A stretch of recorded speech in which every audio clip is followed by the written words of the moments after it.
शिवलिंग क्या है, ये बात ज़्यादातर लोगों को ठीक ठीक मालूम नहीं है। इस वीडियो में हम शिवलिंग के बारे में विस्तार से बात करने जा रहे हैं। पूरा वीडियो देखने के बाद शायद आप अपनी पुरानी धारणा बदलने को मजबूर हो जाएं। इस वीडियो को देखकर आप जान सकेंगे कि लिंग शब्द के कितने अर्थ होते हैं, शास्त्रों में लिंग किसे कहते हैं, शिवलिंग का क्या अर्थ है, श्री रामचरितमानस में लिंग पूजा का जिक्र कहाँ है, लिंग पूजा का वैदिक आधार क्या है और पुराणों में शिवलिंग की उत्पत्ति की कथा क्या है। इन सारे सवालों के जवाब आपको इस वीडियो में मिल जाएंगे। ये सारी बातें आपस में जुड़ी हुई हैं, इसलिए ये पूरा वीडियो सावधानी से देख लीजिए। सबसे पहले ये देखते हैं कि लिंग का क्या मतलब होता है, क्योंकि लिंग का सही मतलब जाने बिना शिवलिंग का सही अर्थ नहीं जान सकते। संस्कृत और हिंदी में लिंग के कई अर्थ होते हैं। ये हैं चिन्ह या निशान, बनावटी निशानी, देवता की मूर्ति जिससे किसी का अनुमान हो, नर या मादा की पहचान की निशानी, रोग के लक्षण, पुरुष की गुप्त इंद्रिय यानी शिश्न, व्याकरण में वह तत्व जिससे पुरुष या स्त्री के बीच अंतर का पता चलता है, यानी किसी चीज़ का जेंडर क्या है, पुल्लिंग है या स्त्रीलिंग। अपने देश में एक बहुत ही प्रसिद्ध कोशकार हुए जिनका नाम था मेदिनीकर।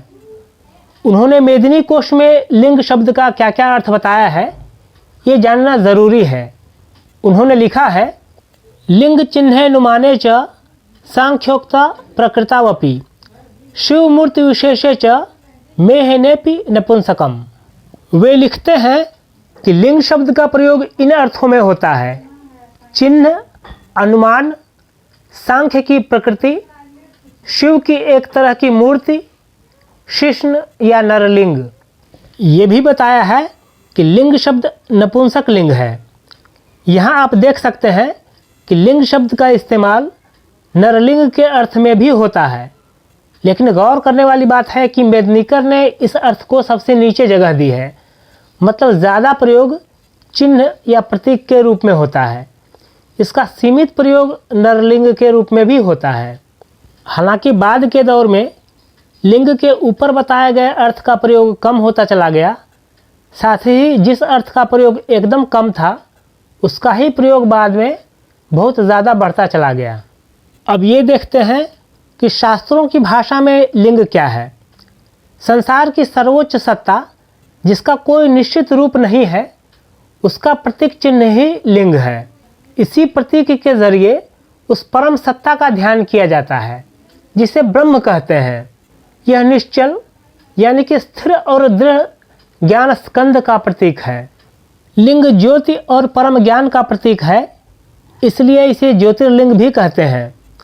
भारत में 12 यानी 12 ज्योतिर्लिंग सबसे ज़्यादा प्रसिद्ध हैं। लिंग कई तरह के माने गए हैं। शिव के रूप में ब्रह्म का प्रतीक लिंग शिवलिंग कहलाता है। इसी तरह विष्णु के रूप में ब्रह्म का प्रतीक लिंग विष्णुलिंग है। इसी तरह इंद्रलिंग, आग्नेय लिंग, वायुलिंग जैसे अनेक लिंग होते हैं। श्री रामचरितमानस में भी शिवलिंग की स्थापना का वर्णन मिलता है। लंका जाने से पहले समुद्र पर पुल बांधने के बाद भगवान राम ने शिवलिंग स्थापित कर उनकी पूजा की थी। तुलसीदास जी ने लिखा है, लिंग थापि विधिवत करी पूजा, शिव समान प्रिय मोहि न दूजा। इसका अर्थ है, श्री रामचंद्र जी ने शिवलिंग की स्थापना करके उनकी पूजा की। श्री राम कहते हैं कि शिवजी के समान मुझे दूसरा कोई प्रिय नहीं है। अब ये देखते हैं कि लिंग पूजा का वैदिक आधार क्या है। ऋग्वेद में एक शब्द मिलता है शिष्णदेवाह, लेकिन वहाँ इसका कोई महिमा मंडन नहीं मिलता है, बल्कि इसे घृणित माना गया है। साथ ही इसका शिवलिंग से कोई संबंध नहीं है। इस पूरी चर्चा में स्वामी विवेकानंद का मत जानना ज़रूरी है।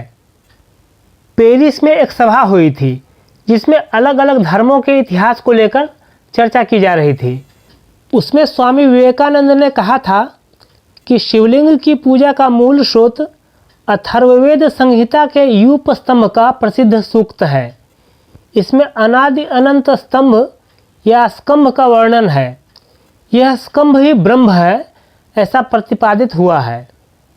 स्वामी विवेकानंद ने उस सभा में एक जर्मन विद्वान के मत का खंडन करते हुए साफ तौर पर कहा था कि शिवलिंग को नरलिंग कहना बिल्कुल अविवेकपूर्ण है।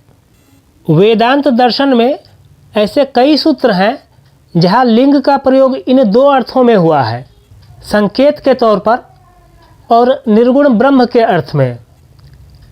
तमाम उपनिषदों में भी इसका अर्थ यही है।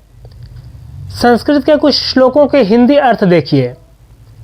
एक है, भगवान रुद्र ने कहा, भीतर और बाहर स्थित पर ब्रह्म का नाम ही शंभुलिंग है।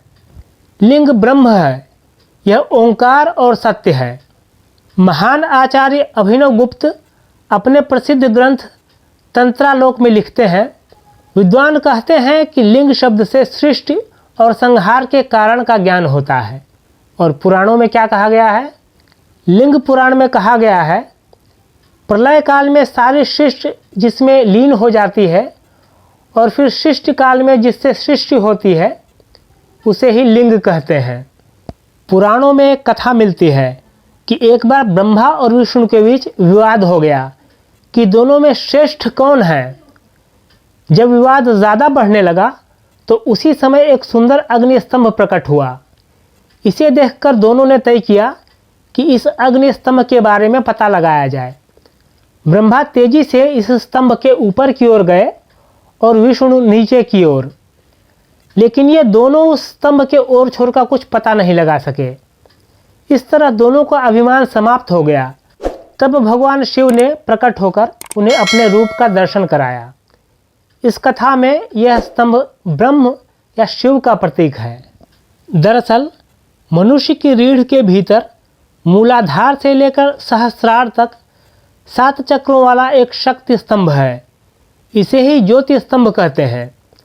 इसी तरह परम पुरुष जिन्हें हम ईश्वर कहते हैं वे भी इसी मूल स्तंभ की तरह हैं, जो ब्रह्मांड की धुरी है जिन पर ब्रह्मांड टिका है। इसी स्तंभ का छोटा प्रतीक शिवलिंग है। इस वीडियो को लेकर आपके मन में कोई सवाल हो तो कमेंट बॉक्स में अपनी बात कह सकते हैं। वीडियो पसंद आया हो तो इसे लाइक और शेयर करना मत भूलिए।